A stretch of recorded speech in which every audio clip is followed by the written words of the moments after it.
Hi guys, welcome back to my channel. So today I will show you another photo editor tools. So before we begin, if you are new to this channel, don't forget to click subscribe.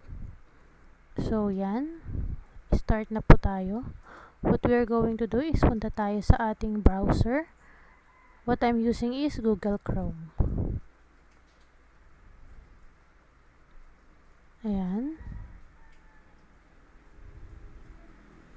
And simply type canva.com. Again, that's canva.com. Okay, so pag click natin yung canva.com na yan, so yan yung lalabas. Ayan. It's a downloadable Canva app for Android.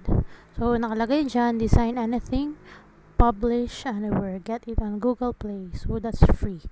So kung bago ka dito sa canva.com, ganito yung gagawin mo. I-click mo yung 3 lines dito sa upper right. Ayan. And click sign up. Since meron na akong account dito, hindi na sign up yung pipindutin ko, I'll go straight to login. Yan. And then, pwede kang mamili. Log in with Google or log in with Facebook or through email. So, I will just log in with Google. So, ano ba yung magagawa dito sa photo editor na to? Ang maganda dito, yung Instagrammable post, pwede mong gawin. 'Di ba? Kahit sa Facebook, ipopost mo, kahit sa YouTube, maganda yung tsura niya. So, pipili lang tayo ng Google account natin. Kung anong Google account yung ginagamit mo, and log in. Ayan. So, yan na yung lumabas. No animated social media. So, pwede tayong mag-create ng design. So, para makapag-start tayo, click lang natin yung plus sign dito sa lower right. Yan. So, yan may choices ng iba't ibang templates na pwede mong gawin.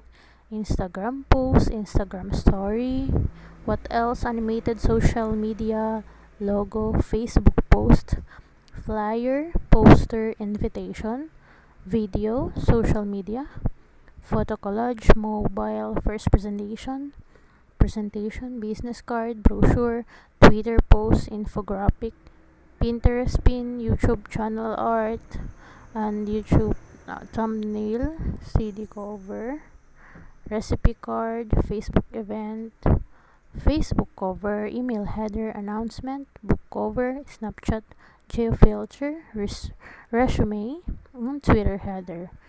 So yan, I'm gonna choose Facebook post.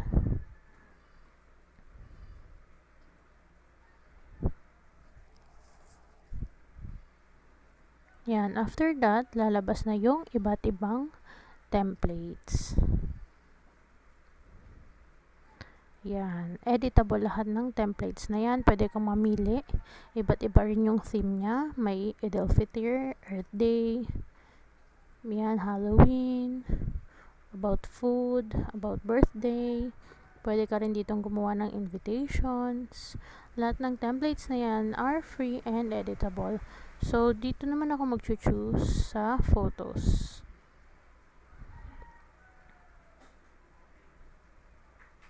Yan, iba't iba ang mga photos na pwede nating pagpilian din. Napakarami nila. So, ako, I will use this one. Yan, ida-drag mo lang siya para mag-fit sa blank slate.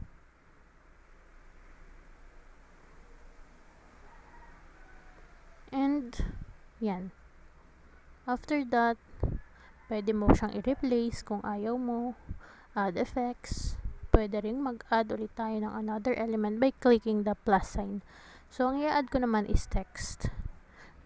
pwedeng templates ang i-add nyo, photo, element, music, video, background, upload folder. So, I will choose text. Gusto ko siyang sulatan. Pwede nating lagyan dito ng Bible verses, or our favorite quotations, or motto in life. And ito yung iba't ibang font combinations. So, yan. This is my favorite font. This one. Yan. So, ito, i-edit mo lang siya. I-click mo lang. And, tatanggalin ko siya. I-delete ko to. Ito lang yung gagamitin ko. Double click and type what you like to put in here. So, I will type here. Subscribe to my YouTube channel.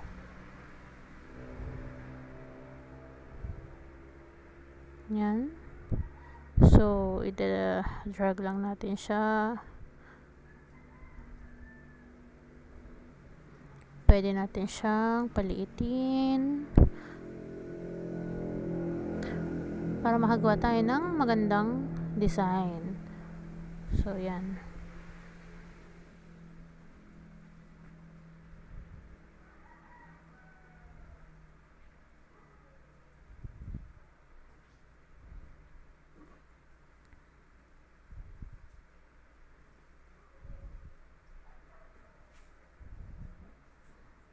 Yan. Pwede natin siyang i-edit, palitan ng size, palitan ng color, i-bold, italic, underlined, lagay natin sa middle, and so on. Yan, may mga positions pa. And then, if you're done, paano natin siya i-download? I-click lang natin itong arrow up sa upper right, and click download. Or kung gusto mo naman diretso na yung upload niya, pwede ka mamili dito sa Twitter, sa Facebook page, diretso na siya. So, I will click download. And iba't iba yung file type na pwede mong piliin. I will choose the PNG file and click the word download. So, now it's preparing your design. And it's downloading na. And let's open it. Yan. So, that is the final output na ginawa ko na pwede siyang ilagay sa Instagram. 'Di ba? Ilagay sa YouTube. Ilagay as thumbnail. Or i-post sa ating Facebook.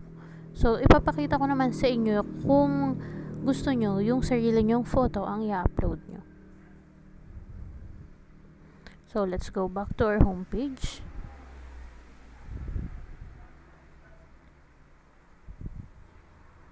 Again, kung gustong gumawa ng panibago, click the plus sign on the lower left and choose template. So, ito na lang Instagram post ang pipiliin ko. Pero,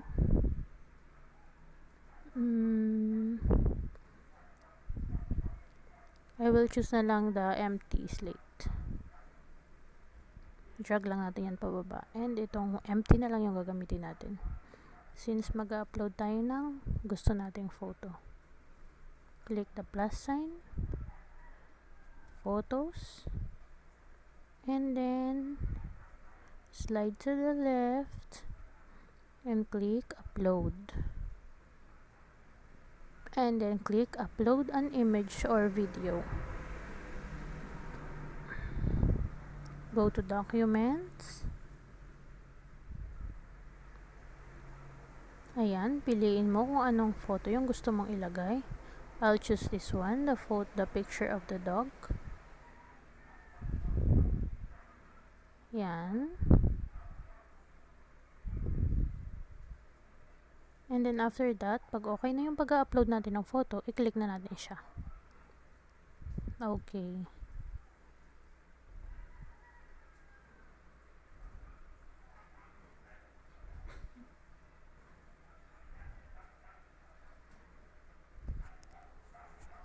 Yan. After that, lagyan natin ng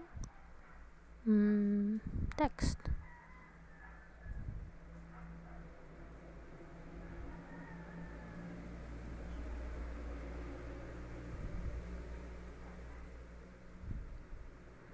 Again, let's choose our favorite font style.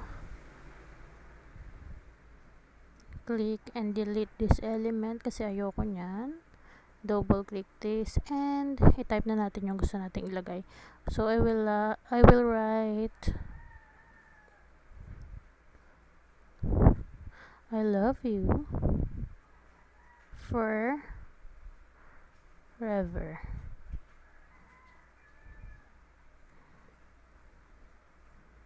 Ayan, hilahin lang natin kung anong gusto nating itsura niya.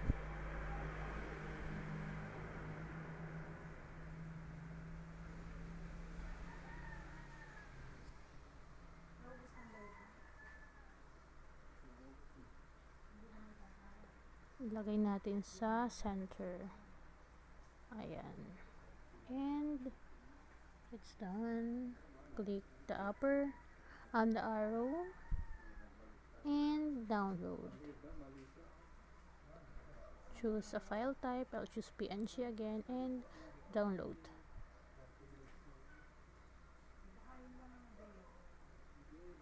Okay. So let's open our downloaded file. Ayan siya.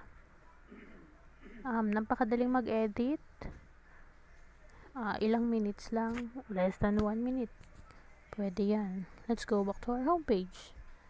Papakita ko naman sa inyo yung iba't ibang templates na pwede nyong lagyan. Kasi yung ginamit ko, pure empty slates lang. So, ito. Click the plus sign. I'll click again Instagram post.